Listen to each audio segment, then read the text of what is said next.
দীপা ও সূর্যের ডিভোর্স করিয়ে চারু ও সূর্যের বিয়ে দেয় রুডি। হ্যাঁ বন্ধুরা, আমরা ঠিক এমনটাই দেখতে পাবো অনুরাগের ছোঁয়া ধারাবাহিকের আগামী পর্বগুলোতে। জন্মাষ্টমী উপলক্ষে জয় যখন দোলনা সূর্যকে গিফট করে, তখন সূর্য ও দীপা ওই দোলনায় একসঙ্গে বসে সময় কাটায়। দীপা ও সূর্যের এই মুহূর্তটুকু সইতে পারে না রুডি, তাই সইতে না পেরে বিষের ইঞ্জেকশন দিয়ে সবার সামনে সূর্যকে অজ্ঞান করে দেয়।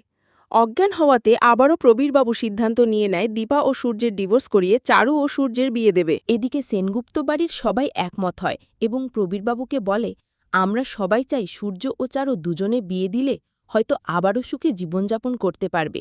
দুজনকে বিয়ে দিয়ে আবারও সোনাকে নিয়ে মুম্বাই চলে যাবে সূর্য। তাই প্রবীরবাবু দীপার কিছু কাপড় এবং সিঁদুর নিয়ে হাজির হয়ে যায় দীপার কাছে।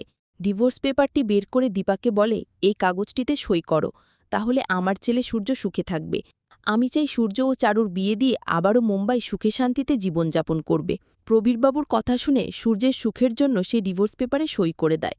তো বন্ধুরা, তোমাদের কি মনে হয়, দীপা কি পারবে সূর্যকে ছাড়া থাকতে? কমেন্টে জানিয়ে দাও তোমাদের মতামত।